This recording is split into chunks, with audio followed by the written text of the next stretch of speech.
Hatchet Chapter 14. Mistakes. Small mistakes could turn into disasters. Funny little mistakes could snowball so that while you were still smiling at the humor, you could find yourself looking at death. In the city, if he made a mistake, usually there was a way to rectify it, make it right. If he fell on his bike and sprained a leg, he could wait for it to heal. If he forgot something at the store, he could find other food in the refrigerator. Now it was different, all so quick, all so incredibly quick. If he sprained a leg here, he might starve before he could get around again. If he missed while he was hunting or a fish moved away, he might starve. If he got sick, really sick, so he couldn't move, he might starve. Mistake. Early in the time, he had learned the most important thing, the truly vital knowledge that drives all creatures in the forest. Food is all. Food was simply everything. All things in the woods, from insects to fish to bears, were always looking for food. It was great. It was the great single driving influence in nature to eat. All must eat. But the way he learned, it almost killed him. His second new night, stomach full of fish, and the fire smoldering on the shelter, he had been sound asleep when something he thought it might later be a smell had awakened him. Near the fire, completely unafraid of the smoking coals, completely unafraid of Brian, a skunk was digging where he had buried the eggs. There was some silver of a moon and a faint pearl light. He could see the bushy tail, the white stripes down the back, and he nearly smiled. He did not know how skunks found the eggs. Some smell, perhaps some tiny fragment of shell, had been left. A smell, but it was almost cute. It lit its little head down and its tail up as it dug and dug, kicking the sand back. But those were his eggs, not the skunk's, and the half smile had quickly replaced with fear that he would lose his food, and he grabbed a handful of sand, thrown it at the skunk. Get out of here. He was going to say more, but some human words.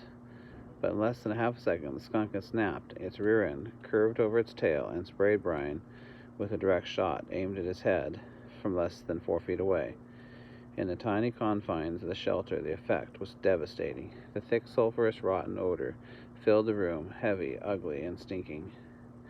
The corrosive spray hit his face, seared into his lungs and eyes, blinding him.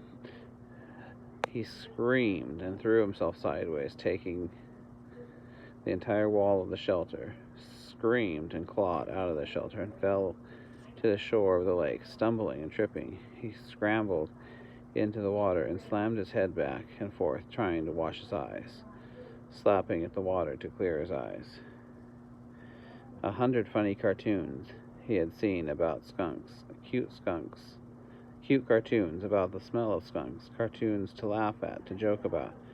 But when the spray hit, there was nothing funny about it. He was completely blind for almost 2 hours, a lifetime. He thought he might be permanently blind, or at least impaired, and that would have been the end. As if the pain in his eyes lasted for days and bothered him. The pain in his eyes lasted for days and bothered him after that for 2 weeks. The smell in the shelter, his clothes, and his hairs was still there almost a month and a half later. And he nearly smiled. Mistakes. Food had to be protected. When he was trying to clear his eyes, the skunk went ahead and dug up the rest of the turtle eggs and ate every one, licked the shells clean, and couldn't have cared less about Brian thrashing around in the water like a dying carp. The skunk had found food and was taking it, and Brian was paying for a lesson. Protect food and have a good shelter. Not just a shelter to keep the wind and rain out, but a shelter to protect. A skunk to protect. A shelter to make him safe. The day after the skunk, he set about making a good place to live. The basic idea had been good. The place for shelter was right, but it just hadn't gone far enough. He'd been lazy, but now he knew the second most important thing in nature. What drives nature? Food was first, but the work for food went on and on. Nothing in nature was lazy. He tried to take a shortcut and paid for it with his turtle eggs, but which he had come to like more than chicken eggs from the store.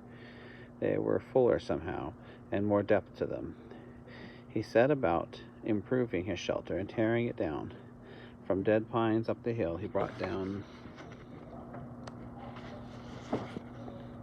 heavier logs, fastened several of them across the opening, wedging them at the top and burying in the bottoms in the sand. He then wove long branches in through them to make a truly tight wall, and still not satisfied, he took even thinner branches and wove those into the first weave. When he was at last finished, he could not find a place to put his fist through. It was all held together like a very stiff woven basket. He judged the door opening to be the weakest spot, and there he took special time to weave a willow so tight a mesh that no matter how much a skunk tried, or a porcupine, he thought, looking at the marks on his legs, it could not possibly get through. There was no hinges, but by arranging some cut off limbs at the top, right, there was a method to hook the door in place. And when the door was in, and the door hung relatively safe. And when it was in, the door hung relatively safe. A bear, something big, could still get in and tear at it, but nothing small could bother him, and the weave structure still allowed smoke to filter through the top and out. In all, it took him 3 days to make the shelter, stopping to shoot fish and eat as he went, bathing 4 times a day to try to get the smell from the skunk to leave. His house was done. He finally done right. He turned to the constant problem: food. It was all right to hunt and eat, or fish and eat, but what if he had to go a long time without food? What happened when the berries were gone? He got sick or hurt, thinking of the skunk, laid up temporarily. He needed a way to store food, a place to store it. He needed food to store. Mistakes. He had learned from mistakes. He couldn't bury food again.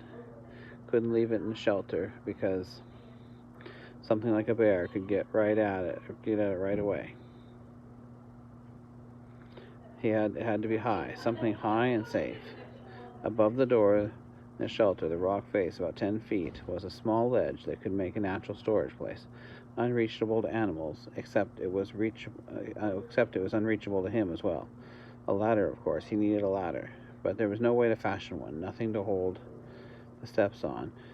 That stopped him until he found a dead pine with many small branches still sticking out. Using his hatchet, he chopped the branches so that they stuck out 4 or 5 inches along the log, and then cut the log about 10 feet long and dragged it down to the shelter. It was a little heavy, but dry he could manage it. And when he popped up, he found he could climb to the ledge with ease, it was a little heavy, but dry he could manage it, and when he popped up, he found he could climb to the ledge with ease, though the tree did roll from side to side when he climbed a bit.